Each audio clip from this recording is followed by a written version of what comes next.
नमस्कार, आपके साथ मैं हूं साक्षी जोशी। कल हमने बात की थी स्पॉन्डिलाइटिस के बारे में, लेकिन स्पॉन्डिलाइटिस ऐसी प्रॉब्लम है जिसमें आगे भी कई सारी क्रिया करनी पड़ती हैं आपको। उसी को बताने के लिए हमारे साथ फिर मौजूद हैं योग गुरु आचार्य प्रतिष्ठा जी। बहुत बहुत स्वागत है आपका।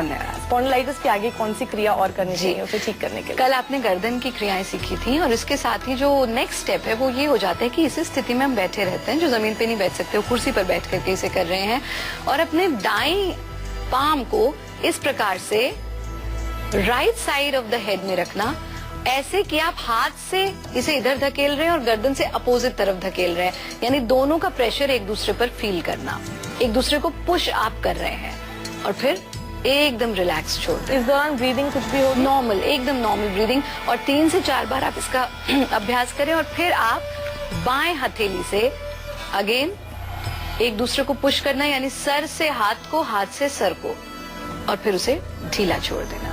3 से 4 बार ही आप इसका अभ्यास करें और फिर इस प्रकार से फिंगर्स को इंटरलॉक करके माथे पर हथेलियों को टिका देना।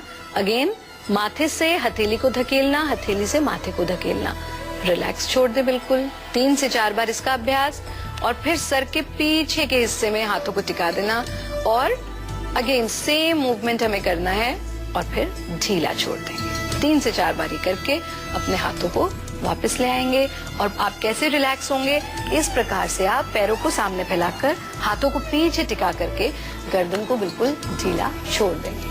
आप नियमित रूप से यदि इन क्रियाओं का अभ्यास करते हैं तो आप देखेंगे कि स्पॉन्डिलाइटिस की प्रॉब्लम में आपको बहुत ज्यादा आराम मिलना आरंभ हो जाएगा और फिर आप अपनी नॉर्मल स्थिति में आकर के बैठ जाइए। नियमित रूप से इनका अभ्यास आपको जरूर करना है। बहुत बहुत शुक्रिया प्रतिष्ठा जी हमारे साथ जुड़ने के लिए और आप सबका भी नमस्कार।